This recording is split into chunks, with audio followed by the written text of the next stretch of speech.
this morning. Oh, we're being recorded. Excellent. I'll just say got that. I work as a prison chaplain at Mount Eden Corrections Facility here in Auckland. I've been doing that job now for roughly 3.5 years, since 2018. Prior to that, I was a Presbyterian minister working in parish ministry for about 29 years. So I had that long role as a pastoral minister before becoming a prison chaplain. I work for an organisation called the Prison Chaplaincy Service New Zealand, which is a small not-for-profit organisation which employs all the Christian chaplains in prisons across New Zealand. We have the contract with the Corrections Department to provide chaplains for there's 18 prisons in New Zealand, and including the one private prison, which is at Wiri South at Serco. So most chaplains only work in one prison. We don't work in multiple prisons. It's quite complex to even work in one, let alone work across a whole range of prisons. So my role is part-time. I'm a part-time chaplain, but I also work for my organisation to manage our volunteers. So we have about 300 people volunteering in the 4 Auckland prisons, and so I look after the administration work with them. And that's 2 days a week. So 3 days a week I'm a chaplain, 2 days a week I'm a volunteer administrator. So just to fill you in a little bit about the prison, there's 4 prisons in Auckland. One is well known to everyone. It's called Parimarimu or Parry, and it's Auckland Prison. It's out of Albany on the North Shore. It's got New Zealand's only maximum security, dedicated maximum security section, and that's where people who are deemed to be at highest risk are placed. There's Mount Eden Corrections Facility where I work. It's a remand prison, so it's a particular prison, unique in New Zealand as the only dedicated remand prison, and so that's where men, and it is men, are placed who are waiting trial. So they are waiting to have their trial. Once they get convicted, if they get convicted and sentenced, they then go to what we call long stay prisons, where they serve out their sentence. So that would be Parry or Spring Hill or a whole range of prisons across the country. So because of that, the Mount Eden prison, men don't typically stay very long there. 28 days is the but some stay to work with as a chaplain. There are 2 other prisons in Auckland. Both of them are near the airport at Wiri. There's what's called the Auckland Regional Women's Corrections Facility. It's a women's prison. And even 350 from the upper North Island. And we have the only private prison in New Zealand, Auckland South Corrections Facility. It's next to the women's prison. If you go onto Google Earth and have a look for them, you can find them just south of the airport. And it's got about 900.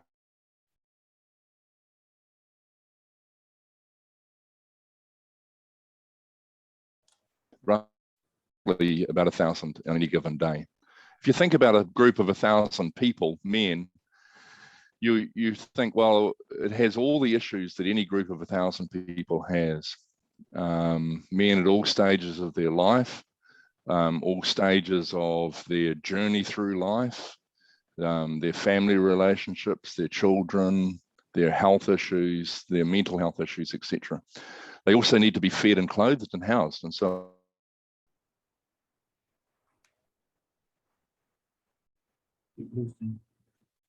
Brett, you're breaking up.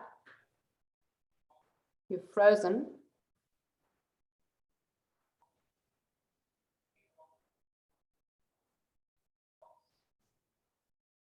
Brett? no one can hear me. Yeah, you froze there on your point of feeding and clothing.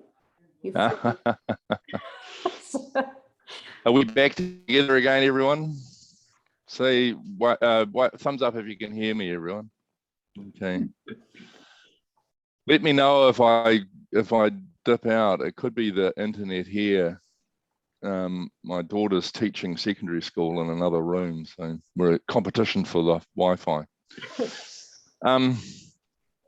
So I'm at Mount Eden. What do I do during the day? I talk to people. So most of my task is talking to people. Listening and talking to prisoners. I have the privilege of being able to go into the prison and meet with the men where they live. At Mount Eden, the men live in units of 50 men. So there's 1,000 men, there's 20 units of 50 men each.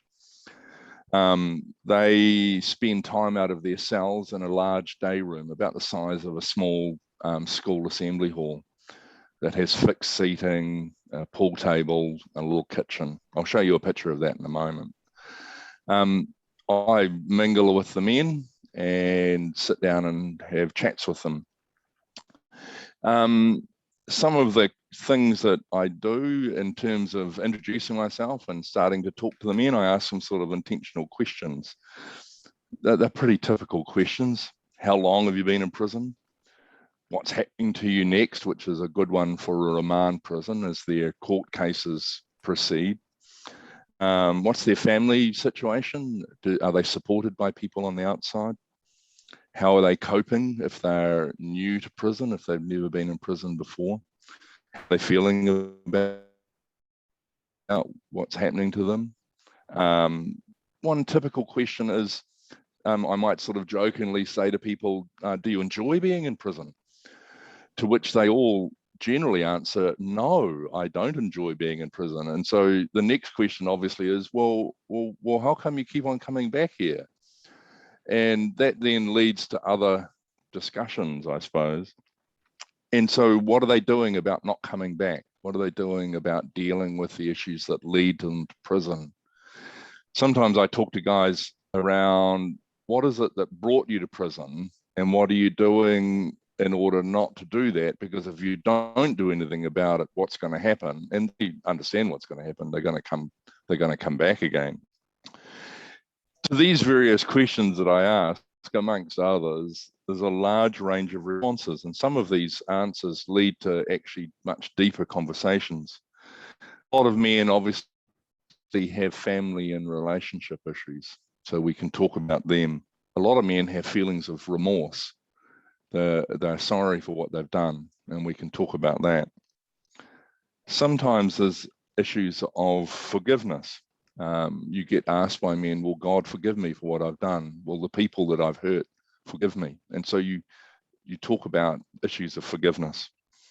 Many of the men sadly struggle with addiction problems and issues of addiction. And so there's a lot of conversations around how to deal with issues of addiction or providing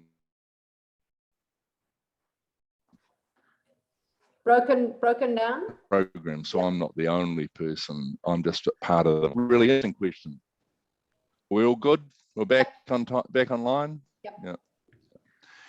So sometimes I get asked questions like, how do I become a good person? How do I, really interesting conversations about moral compasses, about moral direction, about establishing a way of life where you know what's right and what's wrong. Many of the guys have drifted from knowing what it means to do the right thing in a situation.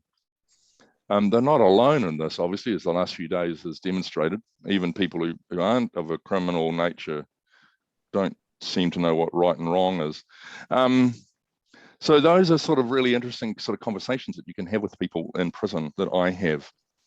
One of the really interesting and tough ones is, how do I live beyond the past that I've had? So how do I deal with or come to terms with my upbringing and live in a way that moves beyond the way I was brought up? And obviously for many of the men I meet, their upbringings are not grand. They're not middle-class, comfortable upbringings that many of us are maybe familiar with. They are a completely different type of upbringing. And so they want to know how I get beyond that. and that sometimes is an unanswerable question, because it shows a really deep sort of, in a way, you ask the question, how does a person change? How do you change? And change is actually is a long-term process. It doesn't happen overnight. And so I hope that my part in that is a good part in the change process that they take part in. So what we do also as chaplains is that we respond to requests, particularly at times of bereavement. If a family member outside the prison has suffered a bereavement, we will sit with the men and maybe share a prayer with them, talk about the person who's died, etc. My Roman Catholic colleague also is very helpful at this time with for folk who are Roman Catholic. And obviously, people of different faith backgrounds, Muslim men, Jewish men, Buddhist men, Sikh men, we assist them. We have a range of volunteers from those faith traditions who come into the prison and help us with people of different faith backgrounds. We also assist men who express issues that are primarily Maori in terms of deep spiritual issues to do with Maori, and they can be complex and intergenerational. And so we have a range of people who come and help us with men who have what you might call Maori spirituality issues. So we're open to working with the men where they're at and the various sort of complexities that they have. We also assist if someone dies in the prison. We sit with the body, we accompany the body out of the prison, we work with the staff, many of whom are deeply upset at the fact that someone's died on their watch, so to speak. And we do cell blessings for the cells. We also distribute religious material like Bibles and Qurans and other religious books of different faith traditions. So we do our best to meet the needs of people in the prison. And for many of the men in prison, there is an opportunity for them to reflect and to think. They have plenty of time to do that. So they enjoy reading different resources and spending time thinking about their situation. We have a small group of volunteers who come in and take Bible studies in prison, and we have a group of Muslim men who come in and visit the Muslim prisoners as well. Many of the Bible studies are to do with addiction issues or relationship issues or forgiveness issues, so they're geared towards helping the men change and develop. And on Sundays, in particular, we escort groups of volunteers who take church services. So that's sort of our role. We're listeners, we're talkers, we ask questions into the life of the men and give them an opportunity to speak at a deep level. We don't record our conversations with anyone, so we're not therapeutic. Most people who come into the prison and sit with the prisoners have to note what they're talking about. We have this unique situation where they can talk to us about anything, and we don't. Someone once said to me that in pastoral ministry, it's good to have a poor memory, so that people can just keep telling you their story and they feel good about it. And so in a way, that's sort of what we do. We enable people to tell their story and speak to us, and it's confidential. So I've got pretty pictures that we could have a look at. And so Lee helped me with this. So hopefully you'll see them in a few seconds. Sure, I'm going to share my screen.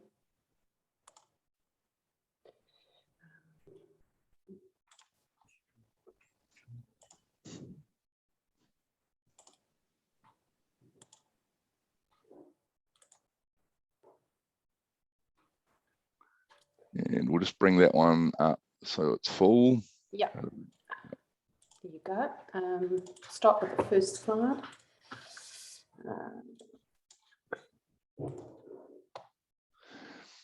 So for those of you in those far off days when we could ride on the motorway, if you recall seeing that building just near the near Spaghetti Junction, that's a part of Mount Eden Corrections Facility. The modern, it's a modern building.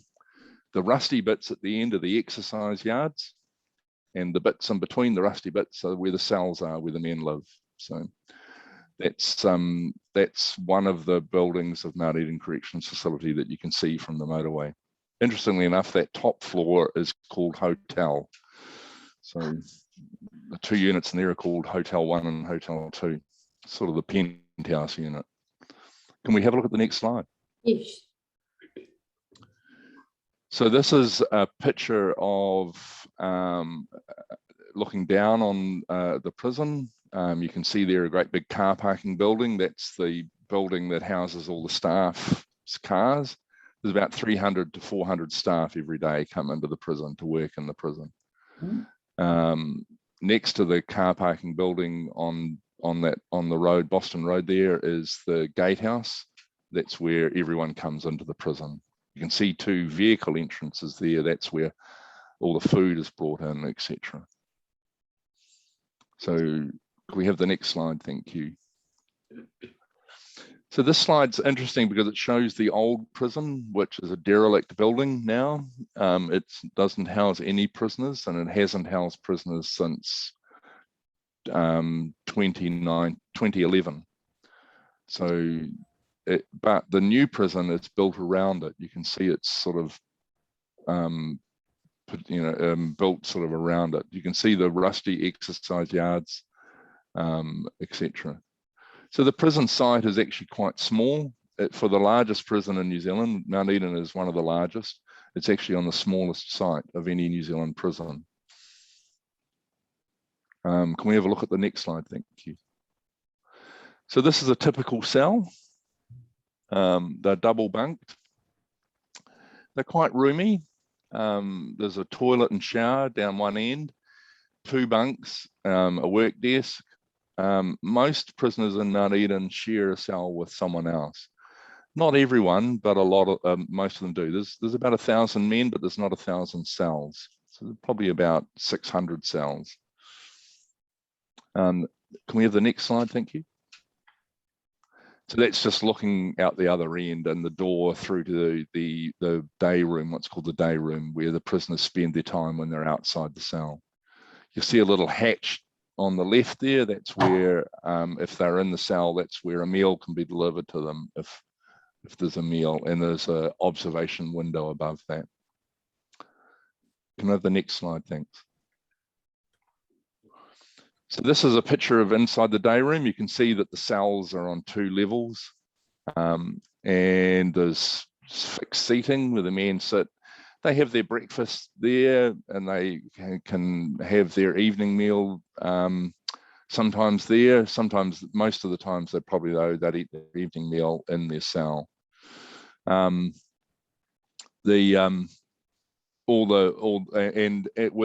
can see in the corner, in the far corners of that room, the entrances to the exercise yards. So a normal unit has about 45 to 50 men in it. It's sort of like being at a boys' camp constantly.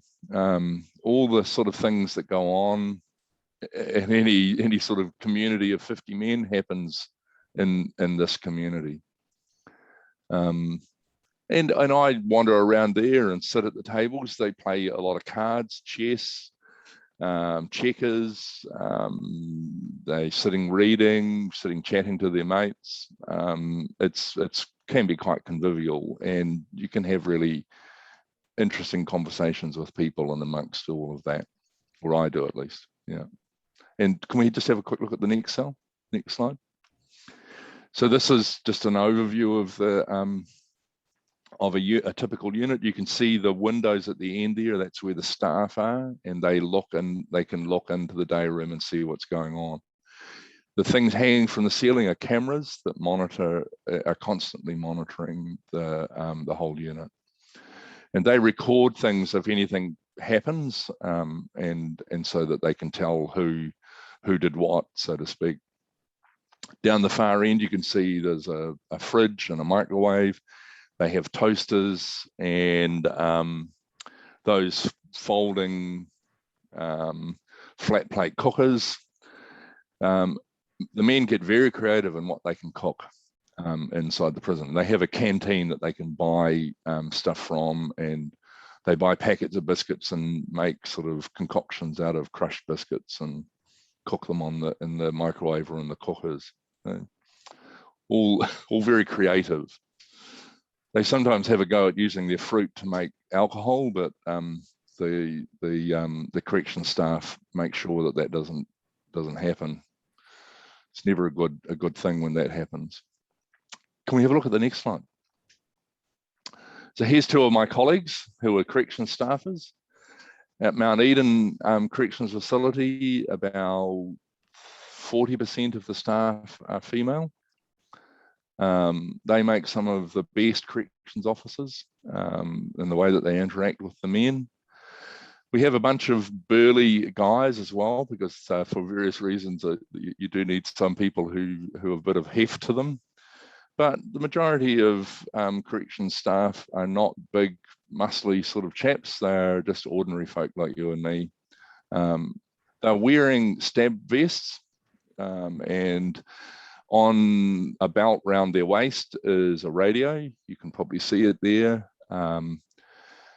There is their keys on a chain, a pepper spray, an on-body camera, and cufflinks.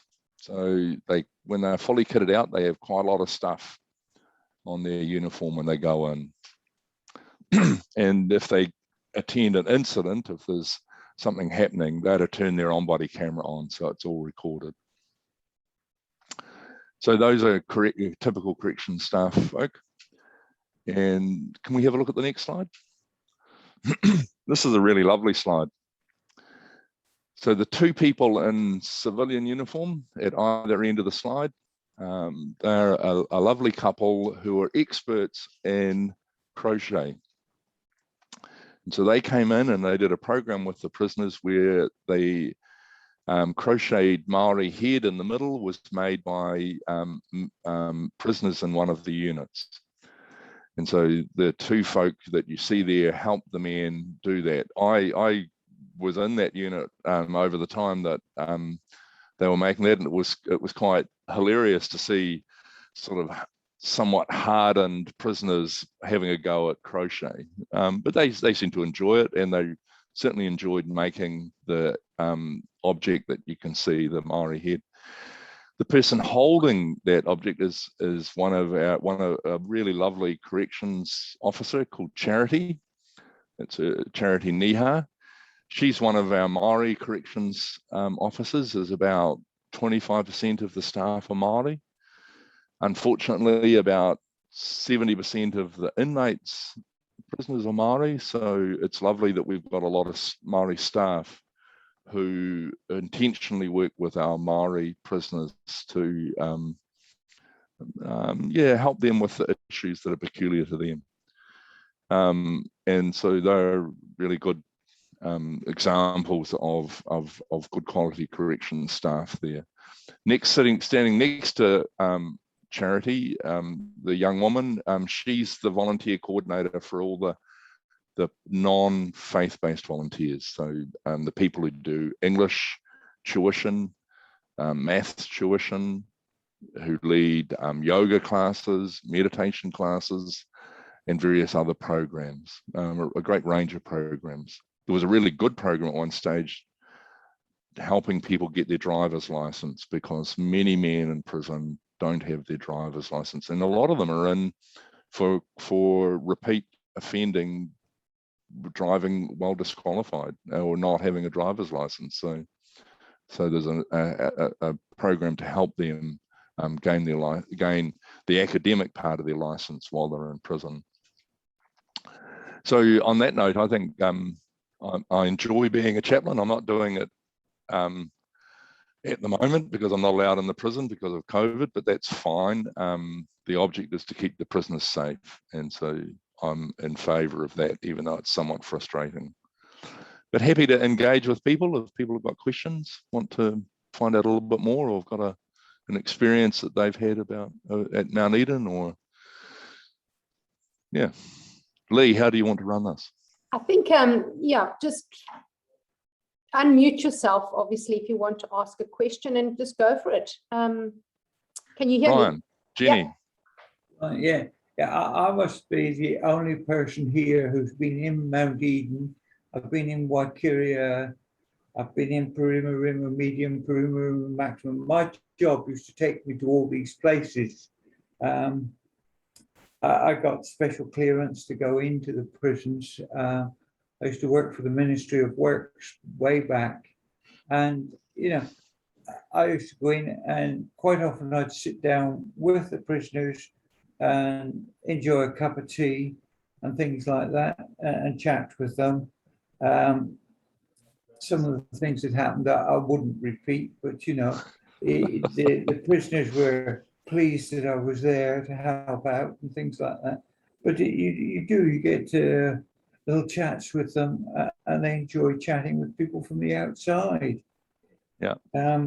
You know, some of the funny things that happened, I can't repeat because you know, it you don't want people to get to know about it, but you know, you find out lots of things, and you know, it's a lot different. It was the old Mount Eden that I used to go into, but I thought the old Mount Eden was being kept as a historic building, and not let to go to rack and ruin. But you say it's almost been demolished.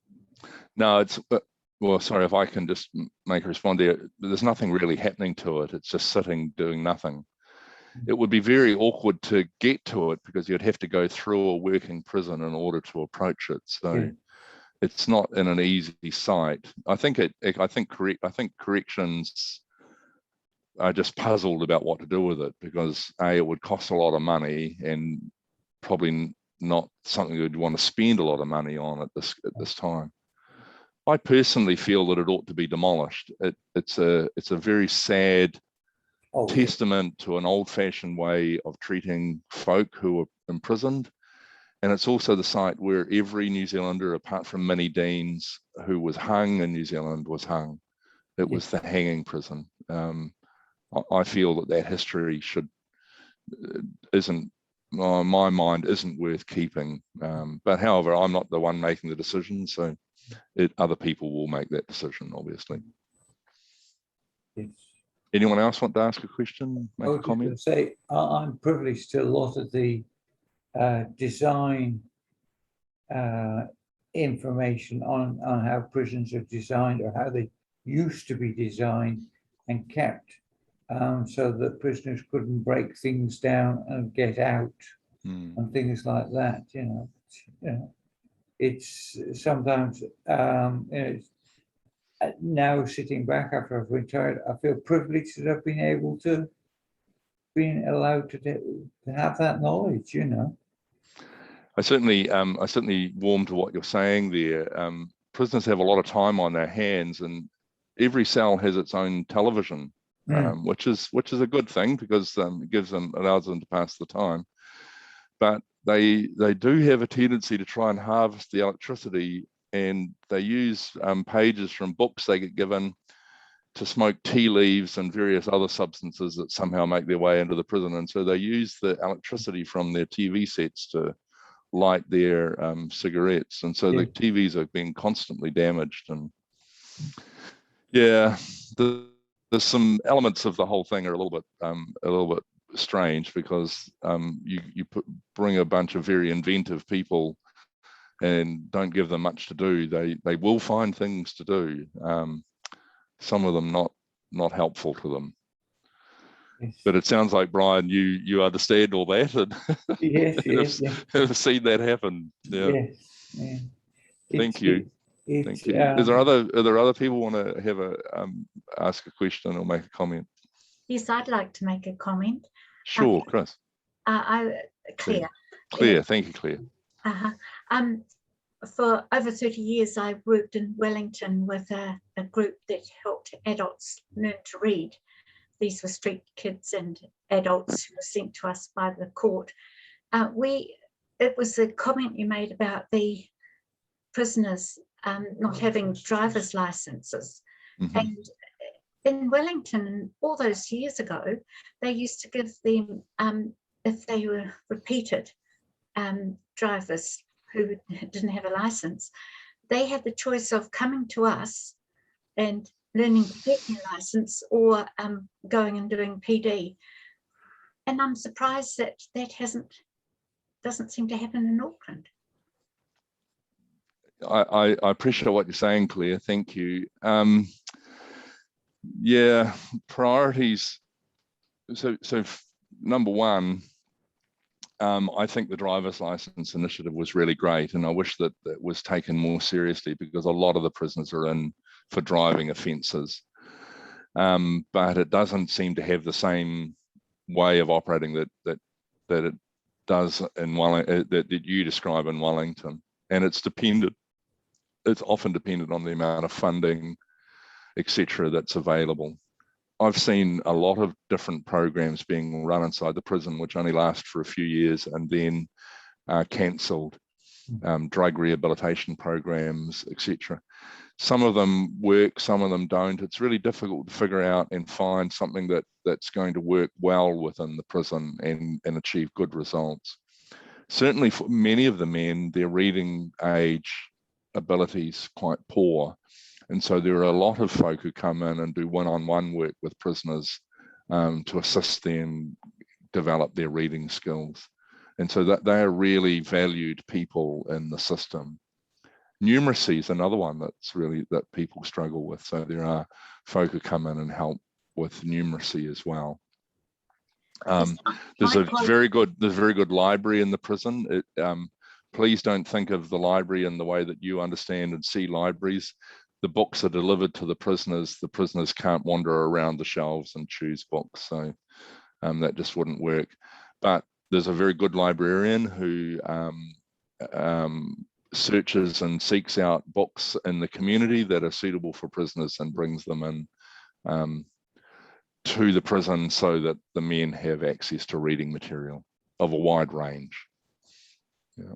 Yes, our learners came from all walks of life, because they were ESOL, some learners, and others weren't. And I'm not saying they all were ex-prisoners, but they, a lot of the young gung-ho boys that came to us, they couldn't read, and so we taught them to read by using the facilities that were available for driver's license. So they loved that. It's things that they were interested in.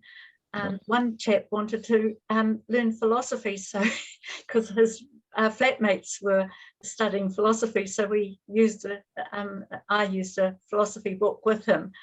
But these were before they went to prison, you know. And a lot of them with their tats down the side of their face, that they helped the young ones or the stroppy ones to settle down. It was really good.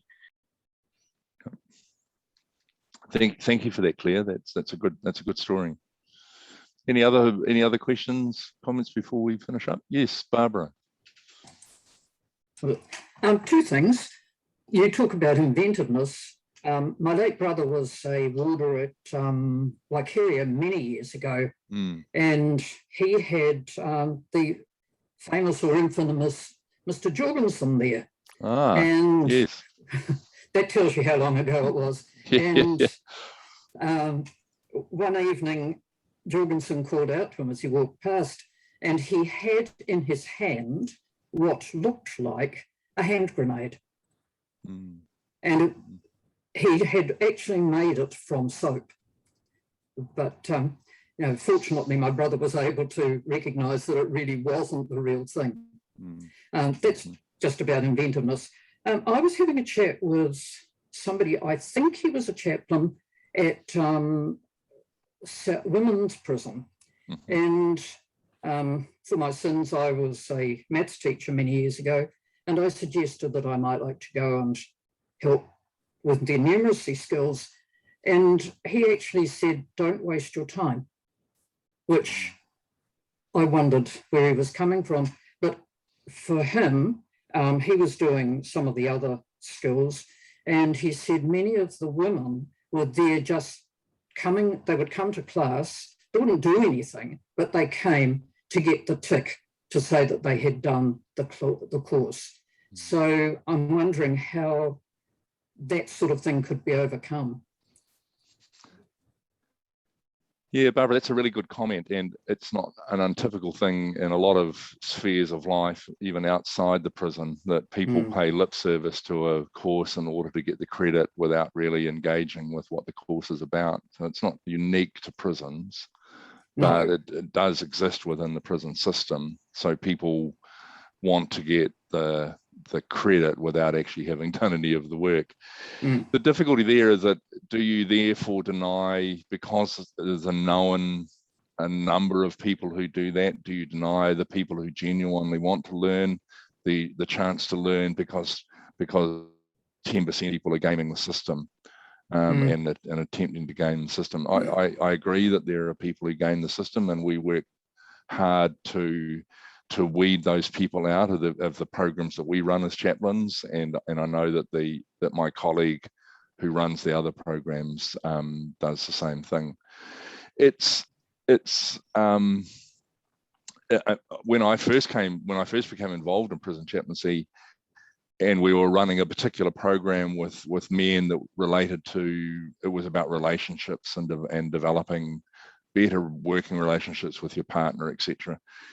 I was asked, do I get a certificate at the end of this course? And I naively said, yes, if you do the course well, you get a certificate. And then I was asked, what percentage will I get? And I had no idea what that question meant.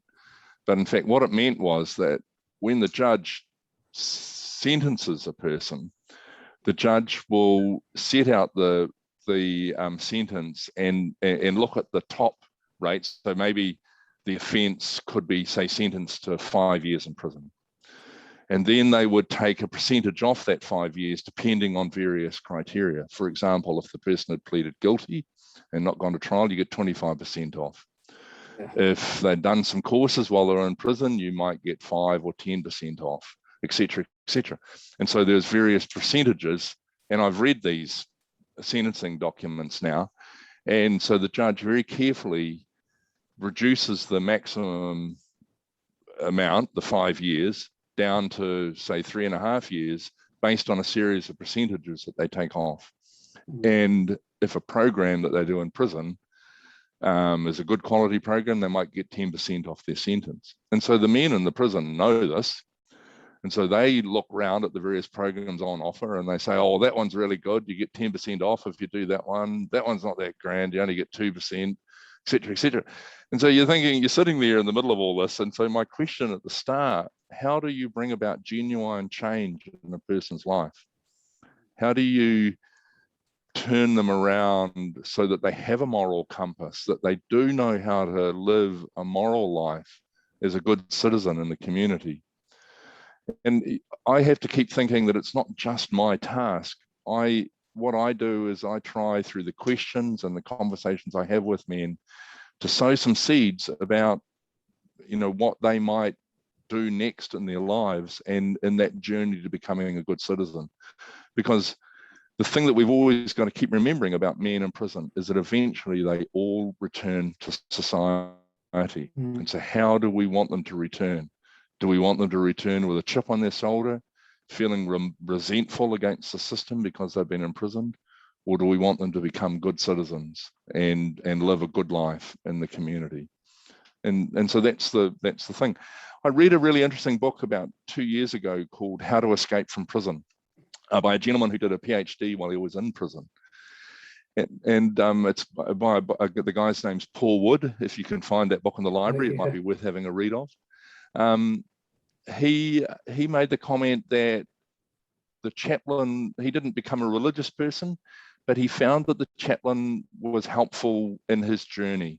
And the reason that the chaplain was helpful was the chaplain just treated him like a normal human being, treated him with respect, treated him as a normal human being. And I'm hoping in my work as a chaplain that the people I come across, and they come from all sorts of walks of life and all sorts of issues in their lives, that I treat them with respect and treat them as just ordinary human beings. Brian will understand what I'm talking about, because the people he met and talked to, they're not much different from us, are they, Brian? No. No, they just they just made some bad choices, Yeah. and yeah, and have ended up where they are. Yeah. I quite often got asked, you know, I'd sit and talk with the odd prisoner, having a cup of tea and things like that, because the trustees used to serve the cups of tea in the staff canteen and that, in some of the prisons. And I'd sit and chat with them because there was no other staff in the rooms. And quite often the prison officers asked me how I got on with that person, what I thought of that person, were they fit to go out into the community yet, and things like that. And they were just ordinary people. It's bad luck that they got somewhere else, you know. Yeah, thank you, Brian. I was interested in your comment about people using the classes to get kudos, and yes, you're right. It happens in all walks of life. We used to have a volunteer department attached to our adult learning one, and they so many people I see in Parliament these days were youngsters who came along to help our learners voluntarily, and they just use that as their sort of a stepping stone to get into Parliament, because they used it as, yeah, exactly. And the other comment about should they have the classes, well, having done it for over 30 years, I like to think that it is worthwhile, and it is a great chance to turn people's ideas around if you do it very quietly and with fun. Yep, yeah. Humor's a good part of it all. Yeah. Can I relate a story about driving licenses? There was a factory in South Auckland. They employed about 10 or 12 people. They used to bring in materials, make it, and make products. They used to manufacture. And the boss comes, or the foreman comes up to the boss one day, "We're running out of this, boss. Can we get some?" And the boss says, "Yes, get somebody to go down to the supplier, take my ute, because it will all fit in the back of the ute. But make sure whoever goes has got a driving license." Well, there's 12 cars parked in the car park. The foreman comes back, "Sorry, boss, it's got to be you." She says, "Why?" "Well, you're the only one with a driving license." So the boss there sets about getting them all proper driving licenses. And it wasn't because they were bad drivers or anything. There's a cost involved in getting a driving license. And that's all it was. She paid for them all to get their driving licenses. She got people in to teach them. I think she got the AA, and in them days it was the traffic cops as well. And oh, it was brilliant. I thought it was, what a fantastic thing to do for people. You know, and all it was the cost of the driving license. They couldn't afford it. Yeah, and so it's sort of, in prison, there's a lot of quite simple things like that society can do to help keep people out of prison. One of the things that I suppose I'm slightly despairing of is that men can come into prison, the prison system and others can work with them to turn their lives around and to help them on the journey to becoming a better citizen, a good citizen, and a faith component to that's often helpful and good for men to reconnect with their faith tradition or their spirituality. But they come out of prison and they then often go back into the same communities that they came from. And those communities haven't changed in the meantime. They're still the somewhat terrible places that they came from. And so this is the situation that many of the men find themselves in. And I have men talking to me who are in despair of this, that they say, look, Padre, I can get out of prison. I can go back to my little town in the Waikato, but I'll be, I don't see how I can get out of staying in the drug trade or being involved in addiction, dealing with my addiction.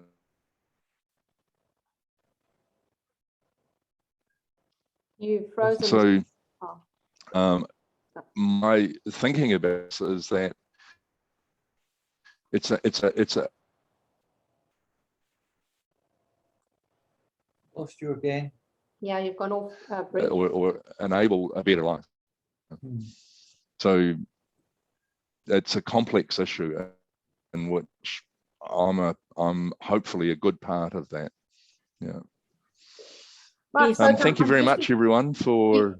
Yeah, I was going to say, I'm just aware of the time and your time, Brett. Yeah. If there's maybe just one more question, and then Sure. I think we should. Is there anybody else that has a question? One more question? Not a question, just an observation. Sorry, Chris. Not a question, but just an observation that I really appreciated your presentation this morning. It's been a very insightful look into the correction system, and certainly from your perspective, and a lot of the other little issues that have been mentioned, I'm vaguely aware of, but seeing it from the inside has been really, really interesting. So my appreciation for SARDIS. Yeah, thanks, Brett. Thank you, Chris. If folk do have questions, I'm sure, Brett, if they forward them to me, I could forward them to you. But thank you so much for your time. Really appreciate that, and all the best. Thank you very much, and I hope you continue enjoying a safe lockdown, and that we eventually in a couple of weeks' time can reconnect with our families and reconnect with the world, and it'll be less like being in prison and more like being in the rest of society. Very, very, very nice to talk to you all, and have a good day, everyone. Yes, you too. God bless. Take care. Bye. Yeah, thank you.